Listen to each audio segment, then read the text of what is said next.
my first question was, when exactly did this apostasy take place? Was it like centuries later? Okay, so I believe this is a very good question. Again, I have a friend, and actually I did a debate with him, and I put the debate on my channel. Go watch it. But he leans heavily Eastern Orthodox, and he's asked me this very question. And I think this is a very good question, and I think it's one that, just to be intellectually honest, it's one that we have a difficulty answering. Right? When exactly did this apostasy take place? Again, sorry, I don't think we can give an exact year. I don't think we can give a month or a day. But again, we would say, and again, well, let me explain this. So, why do we not believe in? Because again, he is Catholic, so he comes from the Catholic faith tradition. He believes that there's a tradition that's been passed down from the apostles to now, and that is the rule of faith. That is the correct faith, the one that all Christians should come to and accept and live by. Then you have Eastern Orthodox who believe, well, we have the correct faith tradition, and the Catholics got things wrong. And the Catholics believe that Eastern Orthodox got things wrong. So basically, what I'm trying to say is, why don't we believe in the Pharisaical faith tradition? Because they came down from Moses. Did they not preserve that? Did they not get that right?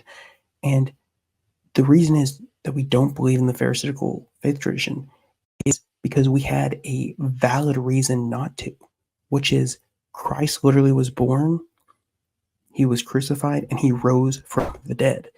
And therefore, him telling his apostles that he rose from the dead, and not telling them, but showing himself to them, and them being witnesses of this, that act, that resurrection gives us a valid reason to go away from the Pharisaical faith tradition, which they had a claim to, saying, hey, we're descendants from Moses in our tradition, to saying, no, we now need to go, because of this great miracle, because of Christ's resurrection, follow the apostles. Now, again, the Catholic says, okay, well, then you should continue to follow the apostles. We still have the tradition. Okay.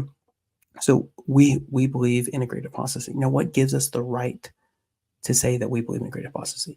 I would say we have and so let me clarify this. Christ, when he was cleaning the temple, they said, by what authority do you do this? Right? Or by what sign do you give us to say that you have authority to do this? And Christ said, I give you the sign of Jonah, right? Destroy this temple, and in 3 days I'll raise it up. I'll raise it up. He said that, and I don't think together, but he said that different times. And so we have a modern sign of Jonah. Christ's resurrection was the sign by which what he taught was greater and was the truth over which, as opposed to what the Pharisees taught. So what is our modern day sign of Jonah? What is our modern day sign by which we can say the Catholic, the Eastern Orthodox, all these other faith traditions, Protestants, are not true? And I would say that is the restored gospel itself, is specifically the Book of Mormon. On Scriptural Mormonism, on Robert Boylan's channel, he had a video, a podcast episode with Josh Gailey, who is a member of the Bigger Tonight branch of the Restoration Movement. And so Josh Gailey, he wrote the book that I wanted to write. And I'm glad he did it, because he probably did it 1,000 times better than I did. And I probably would have never gotten around to it. But he wrote the book I wanted to write, examining how the coming forth of the Book of Mormon is basically a one-to-one with the resurrection of Jesus Christ. The logical arguments that explain, or that Christians use to say, look, the resurrection of Jesus Christ literally happened, and this is why you should believe it. We have those exact same logical arguments supporting the coming forth of the Book of Mormon. Their reliance on eyewitness testimony, we have the exact same thing. Literally, the arguments used against them by atheists and non-believing Jews and non-believers are basically the exact same arguments used against the eyewitnesses that we have. Oh, they're hallucinating. Oh, they were It's some sort of hypnosis. Oh, this, oh, this, oh, they lied. And so the coming forth of the Book of Mormon is the modern sign of Jonah. It is the sign by which we can claim, hey, there was an apostasy, there was a falling away. Here is this miracle. Here is this sign that God has given us. And this is why you should not believe in these other faith traditions, much akin to why we don't believe in Jewish faith traditions that were claimed to have been passed down by Moses himself, because Christ came and he gave his sign of authority, right? His temple was destroyed, his body was dead for 3 days, and then he rose it back up himself. Much akin to now how the coming forth of the Book of Mormon is this new sign, and we believe that all can find that out for themselves.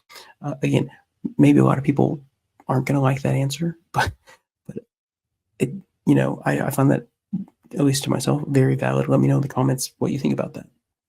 But okay, let us continue. So I just want to say that, like, as an answer to, well, when did this happen? I don't think we can tell you. I think that's a very valid question. Well, when did this apostasy start? Answer: I don't know when exactly. I can't give you a day, month, or year, but I know it happened, and I know that the faith traditions passed down through these other traditions are not what God necessarily want us to be believing and teaching. We have the restored gospel, and we can know that through the sign given, which is the restoration of the gospel.